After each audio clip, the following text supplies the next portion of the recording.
Fenomena ini adalah inti dari pemikiran seorang filsuf dan psikolog hebat, Erich Fromm, dalam karyanya yang terkenal, Escape from Freedom.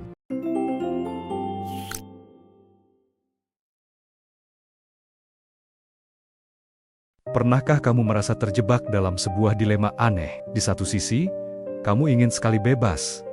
Bebas menentukan jalan hidupmu sendiri. Bebas dari aturan yang mengekang, bebas menjadi dirimu seutuhnya. Tapi di sisi lain, saat kebebasan itu ada di depan mata, tiba-tiba muncul rasa cemas, rasa sepi, bahkan ketakutan. Jika kamu pernah merasakannya, kamu tidak sendirian. Fenomena ini adalah inti dari pemikiran seorang filsuf dan psikolog hebat, Erich Fromm, dalam karyanya yang terkenal, Escape from Freedom. Fromm mengatakan bahwa manusia modern hidup dalam sebuah paradoks yang sunyi. Sepanjang sejarah, kita berjuang untuk melepaskan diri dari berbagai belenggu.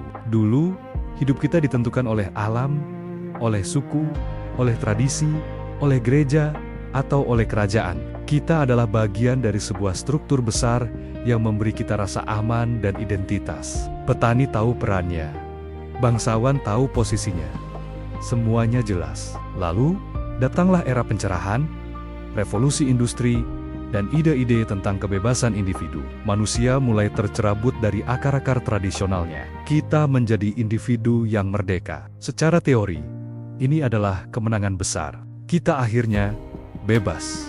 Tapi, Fromm melihat sisi lain dari medali ini. Ketika kita terlepas dari semua ikatan itu, kita juga kehilangan rasa aman dan rasa memiliki yang mereka berikan. Tiba-tiba, kita sendirian di alam semesta yang luas, dan terkadang terasa acuh tak acuh. Kita harus membuat keputusan sendiri, menanggung risikonya sendiri, dan mencari makna hidup kita sendiri. Kebebasan ini, yang tadinya kita dambakan, ternyata datang dengan sebuah paket kecemasan, kesepian, dan perasaan tidak berdaya. Inilah yang disebut Fromm sebagai beban kebebasan. Bayangkan seorang anak kecil yang selalu digandeng orang tuanya. Ia mungkin merasa terkekang dan ingin berlari bebas. Tapi begitu genggaman itu dilepas di tengah keramaian pasar, kebebasan itu bisa berubah menjadi kepanikan. Ia merasa kecil, tersesat, dan tidak aman. Kurang lebih, seperti itulah gambaran manusia modern menurut Fromm. Kebebasan ternyata bukan hanya anugerah, tapi juga sebuah kondisi psikologis yang berat untuk ditanggung. Karena beban ini begitu berat, banyak dari kita secara tidak sadar mencoba untuk lari dari kebebasan. Kita mencari cara untuk menghilangkan rasa cemas dan kesepian itu, meskipun artinya kita harus mengorbankan kemerdekaan kita lagi. Fromm mengidentifikasi beberapa mekanisme pelarian utama. Yang pertama adalah otoritarianisme. Ini adalah kecenderungan untuk meleburkan diri kita dengan sesuatu atau seseorang di luar diri kita. Ada dua sisi dari koin ini. Sisi pertama adalah menjadi tunduk atau masokis. Kita mencari seorang pemimpin, sebuah ideologi, atau sebuah sistem yang kuat untuk kita ikuti. Dengan menyerahkan kemauan kita pada otoritas itu, kita tidak perlu lagi pusing membuat keputusan.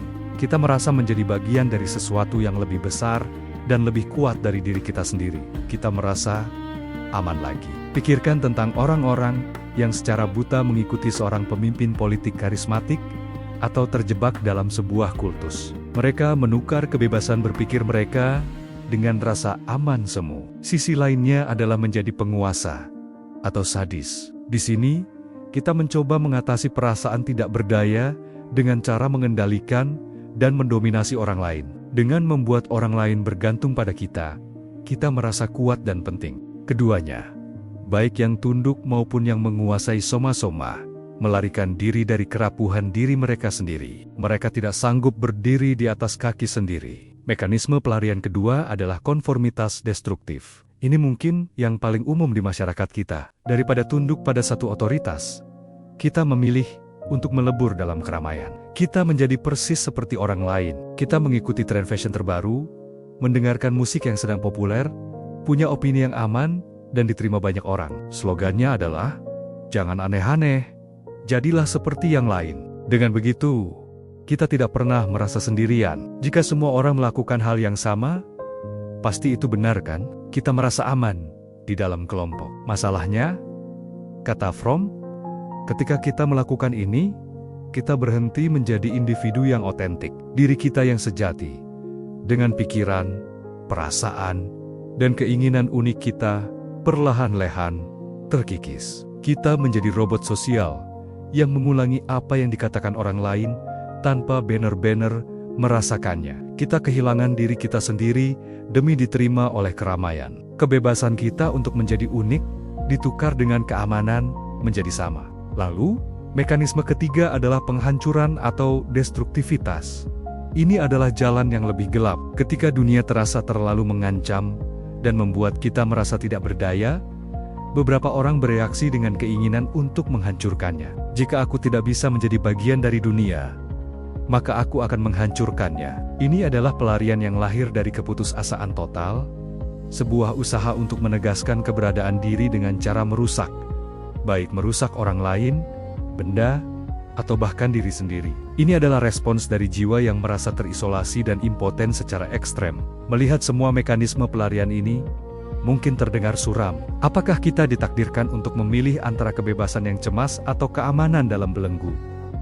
Menurut Fromm, tidak. Ada jalan keluar, sebuah solusi yang tidak memaksa kita untuk lari. Solusinya bukan dengan kembali ke masa lalu atau menyerah pada mekanisme pelarian, melainkan dengan bergerak maju menuju apa yang ia sebut kebebasan positif. Apa itu kebebasan positif? Ini adalah kebebasan untuk melakukan sesuatu, bukan sekadar kebebasan dari sesuatu. Ini adalah kemampuan untuk hidup secara spontan, otentik, dan produktif.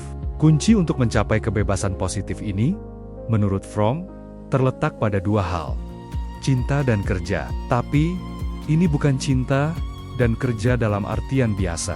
Cinta yang dimaksud Fromm bukanlah ketergantungan atau keinginan untuk memiliki. Itu adalah cinta yang matang.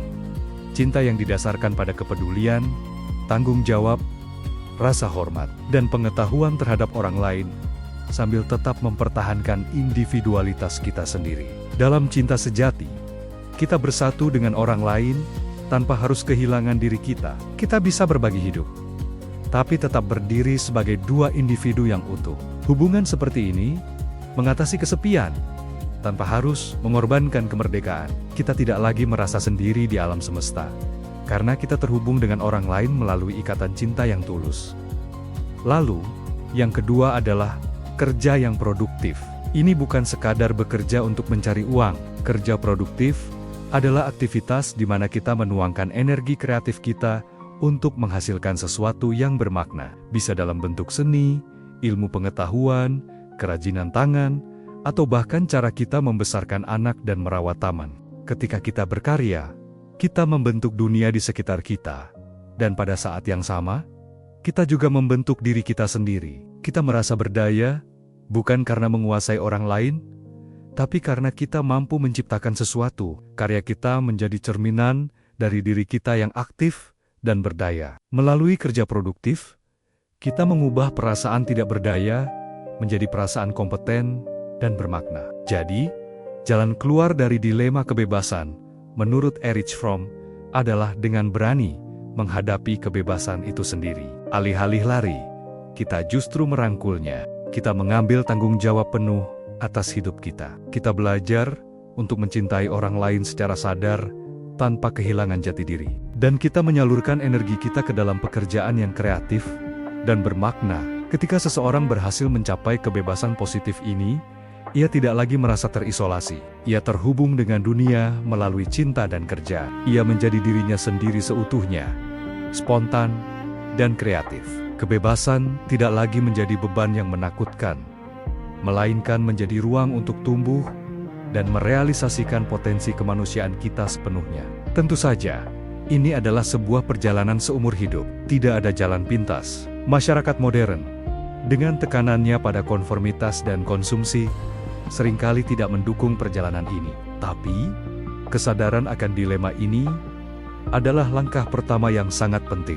Dengan memahami mengapa kita terkadang takut pada kebebasan, kita bisa mulai membuat pilihan yang lebih sadar. Kita bisa mulai bertanya pada diri sendiri, apakah keputusan yang saya buat ini datang dari diri saya yang otentik?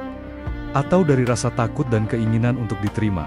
Apakah hubungan saya didasarkan pada cinta yang membebaskan? Atau ketergantungan yang membelenggu? Apakah pekerjaan saya memberi saya makna?